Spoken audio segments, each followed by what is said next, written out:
Sir homework 1x10 ఇవ్వాలని చెప్పారు. Okay, అలాగనే ఇచ్చారు అనుకోండి. ఆ 1x10 కూడా చాలా ఇంట్రెస్ట్ గా హోంవర్క్ చేయాలనేటువంటి ఆసక్తి కలిగించే విధంగా ఉపాధ్యాయులు గాని పేరెంట్స్ గాని ఏం చేయాలంటారు? ఎప్పుడూ కూడా హోంవర్క్ అనేది ఎడ్యుకేషన్ సిస్టమ్ లో lower order thinking skills, middle order, hire order.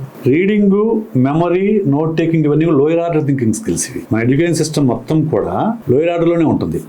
Middle order కూడా చాలా తక్కువ వెళ్తుంది. హైయర్ ఆర్డర్ అంటే creating something, evaluating and creating ఉంది హైయర్ ఆర్డర్ థింకింగ్ స్కిల్. అంటే ఏం చేయాలి? ఇప్పుడు ఒక లెసన్ చెప్పారనుకోండి, సపోజ్ ఫోటోసింథసిస్ చెప్పారనుకోండి. ఫోటోసింథసిస్ చదివి రేపు అప్పచెప్పాలంటాము లోయర్ ఆర్డర్ థింకింగ్ స్కిల్. చదువుతాడు, బట్టి కొడతాడు, రేపు అప్పచెప్పేస్తాడు. లేక నోట్స్ రాయమంటాడు, చూసారు నోట్స్ రాస్తాడు, అది లోయర్ ఆర్డర్ థింకింగ్ స్కిల్. అలా కాకుండా ఫోటోసింథసిస్ లెసన్ చదివావు కదా, దీనిలో నీకు ఏమర్థమైంది, ఇది ఎక్కడెక్కడ పని చేస్తుందని నువ్వు అనుకుంటున్నావు, దీని మీద నీ ఐడియాస్ ని తీసుకొని రా, ఒక ప్రాజెక్ట్ రూపంలో చేసుకొని రా అని చెప్తే అది క్రియేటివిటీ. అప్పుడు వాడు ఉపయోగించాలి దాని గురించి ఆలోచించడానికి, బుర్ర ఉపయోగించి అది చేసుకొని రావాలి. అటువంటి హైయర్ ఆర్డర్ థింకింగ్ స్కిల్స్ కి సంబంధించిన క్వశ్చన్స్ అవి హోంవర్క్ కింద ఇవ్వాలి. ఇంకొక విషయం ఏంటంటే, ఇప్పుడు సిబిఎస్ఈ సిలబస్ లో ప్రతి లెసన్ కి చివర హైయర్ ఆర్డర్ థింకింగ్ క్వశ్చన్స్ ఉంటాయి. కానీ స్కూల్ పేరు చెప్పడం బాగోదు.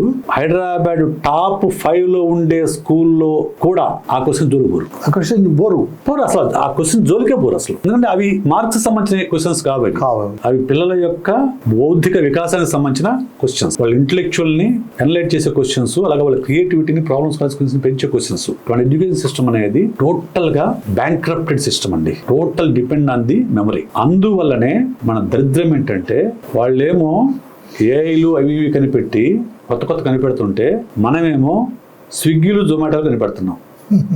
మావాడు అమెరికా వెళ్ళాడు, మావాడు జపాన్ లో పనిచేస్తున్నాడు, మావాడు కెనడాలో పనిచేస్తున్నా చెప్తాడు. ఎందుకు వెళ్తున్నాడికి?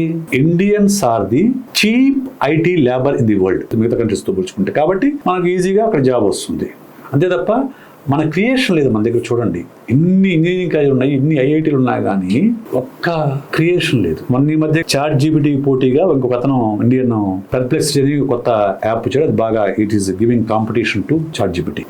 సో అది ఒకటి కొంచెం బాగా పోటీ ఇస్తుంది. మిగతావన్నీ కూడా మనం ఏంటంటే రెడ్ బస్సు, అవి బస్సు, ఊబరు, వాటిని ఏమంటామంటే ఫెసిలిటేట్ చేయటమే, క్రియేషన్ కాదు. కానీ ఎందుకు ముందుకు పోవట్లే అంటే, ఇక్కడ ఏదన్నా ఒక విప్లవాత్మక మార్పు రావాలి. ఇన్వెన్షన్ జరిగితే, ఒక పెద్ద టెక్నాలజికల్ ఇన్వెన్షన్ జరిగింది అనుకోండి, ఒక్క కంపెనీ కొన్ని $1 బిలియన్ సంపాదిస్తుంది. అటువంటి జరగట్లా మన దగ్గర.